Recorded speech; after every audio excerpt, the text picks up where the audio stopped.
সকালের সংবাদে আপনাকে স্বাগতম। প্রথমেই জানিয়ে দিচ্ছি সংবাদ শিরোনাম। সফরে রোববার উত্তরাঞ্চলে যাচ্ছেন বিএনপির ভারপ্রাপ্ত চেয়ারম্যান তারেক রহমান। 9 জেলায় সফরে মাওলানা ভাসানী, আবু সাঈদ, নানি মরহুমা তৈয়বা মজুমদার সহ জুলাই শহীদদের কবর জিয়ারত করবেন তিনি। সফর নির্বিঘ্ন করতে সরকারের কাছে নিরাপত্তা সহায়তা চেয়েছে বিএনপি। দলটির নেতারা বলছেন, তারেক রহমানের এই সফর রাজনৈতিক নয়। সরকার ও ইসির বিরুদ্ধে পক্ষপাতমূলক আচরণের অভিযোগ তুলে জামায়াতে ইসলামী বলছে, সুষ্ঠু নির্বাচন নিয়ে জনমনে শঙ্কা রয়েছে। আমিরের সঙ্গে ইউরোপীয় এক্সটার্নাল অ্যাকশন সার্ভিস কর্মকর্তার বৈঠকের পর ব্রিফিংয়ে দলটি আরও বলছে, পাতানো নির্বাচন হলে গভীর সংকটে পড়বে দেশ। গণভোটে হ্যাঁ জয় পেলে ফ্যাসিবাদ ফিরে আসার শঙ্কা জানিয়েছেন প্রধান উপদেষ্টার বিশেষ সহকারী মনির হায়দার।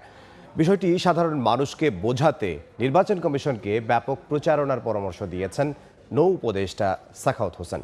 আর ভোটের আগে রাজনৈতিক দলগুলোকে সুস্পষ্ট অঙ্গীকারের আহ্বান জানিয়েছেন সুজন সম্পাদক বদিউল আলম মজুমদার। কমেনি শীতের দাপট। ভোর ও রাতের দিকে ঘন কুয়াশা থাকলেও সকাল গড়াতেই যদিও দেখা মিলছে সূর্যের। আবহাওয়া অধিদপ্তর জানাচ্ছে, আগামী সপ্তাহে বাড়বে কুয়াশা। এদিকে তীব্র শীতে ঠান্ডাজনিত রোগে শিশুরা আক্রান্ত হচ্ছে বেশি। চিকিৎসকরা বলছেন, জ্বর, সর্দি, নিউমোনিয়ায় আক্রান্তের হার অন্য সময়ের চেয়ে 25 থেকে 20% বেশি। আতঙ্কিত না হয়ে বাড়তি যত্ন নেওয়ার পরামর্শ তাদের। এবার শুনবেন বিস্তারিত।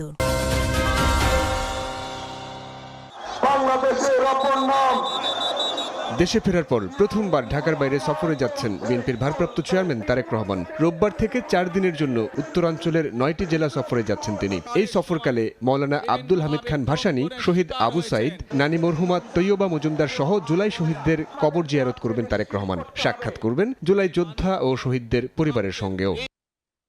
বিএনপি চেয়ারপারসনের একান্ত সচিব এবিএম আব্দুস সাত্তার স্বাক্ষরিত চিঠি সংশ্লিষ্ট জেলা প্রশাসক ও রিটার্নিং অফিসারের কাছে পাঠানো হয়েছে। সফর নির্বিঘ্ন করতে সরকারের কাছে প্রয়োজনীয় নিরাপত্তা সহায়তা চেয়েছে বিএনপি। সফরের তালিকায় রয়েছে টাঙ্গাইল, সিরাজগঞ্জ, বগুড়া, রংপুর, দিনাজপুর, ঠাকুরগাঁও, পঞ্চগড়, নীলফামারী ও লালমনিরহাট। বিএনপির স্থায়ী কমিটির সদস্য আমির খসরু মাহমুদ চৌধুরী জানান, তারেক রহমানের সফর কোনো নির্বাচনী কর্মসূচি নয়, গণতান্ত্রিক আন্দোলনে নিহতদের কবর জিয়ারত করবেন তিনি।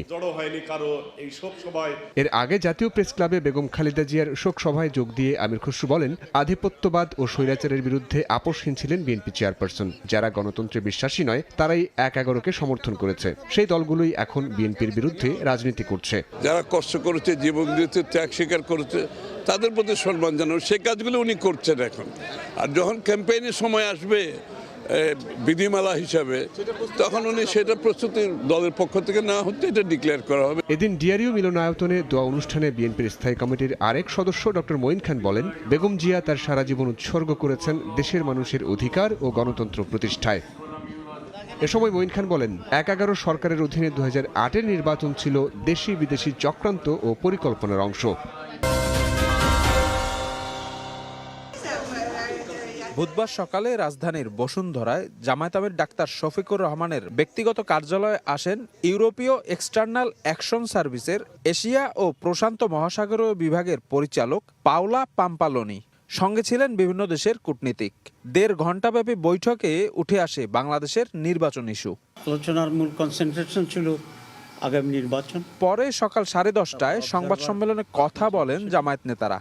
আলোচনার নানা বিষয় তুলে ধরে দলটির নায়েবে আমির সৈয়দ আবদুল্লাহ মোহাম্মদ তাহের জানান, সুষ্ঠু ও নিরপেক্ষ নির্বাচনের অভাবেই বিগত দিনে রাজনৈতিক সংকট তৈরি হয়েছিল। আগামীতে পাতানো নির্বাচন হলে দেশ গভীর সংকটে পড়বে বলেও মনে করেন তিনি।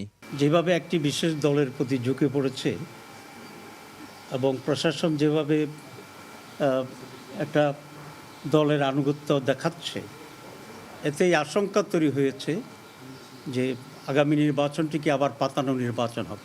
সরকার এবং নির্বাচন কমিশনের বিরুদ্ধে পক্ষপাতমূলক আচরণের অভিযোগ করে তাহের বলেন, সুষ্ঠু নির্বাচন নিয়ে জনমনে শঙ্কা তৈরি হয়েছে।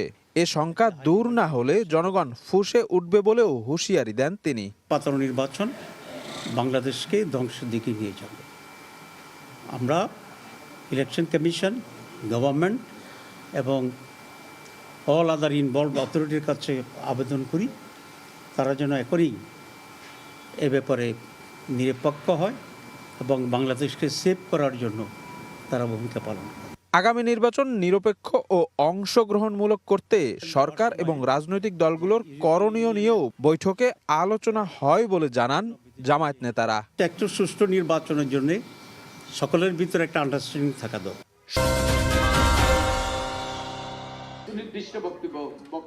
12ই ফেব্রুয়ারি জাতীয় সংসদ নির্বাচনের দিন অনুষ্ঠিত হবে গণভোট। তবে সাধারণ মানুষের অনেকেই বুঝেন না গণভোট কি, কেন দিতে হবে। মূলত এই নিয়ে জনসচেতনতামূলক গোলটেবিল বৈঠকের আয়োজন করে সুশাসনের জন্য নাগরিক সুজন।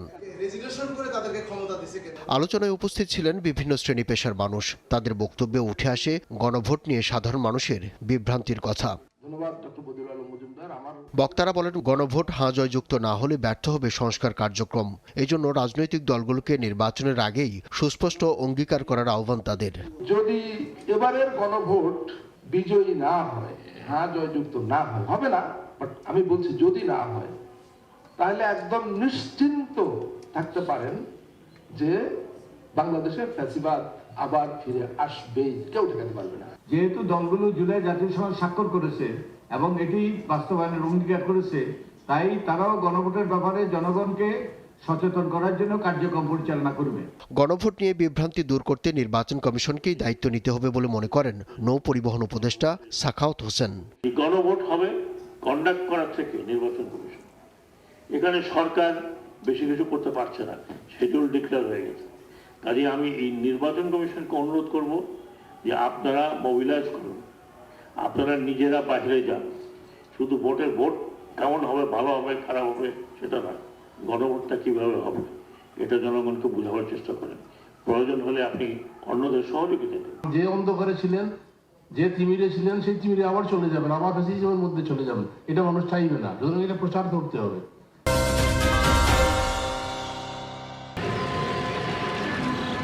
হাড় কাঁপানো শীতে বিপর্যস্ত জনজীবন, ঘন কুয়াশায় কাছের জিনিসও ঝাপসা।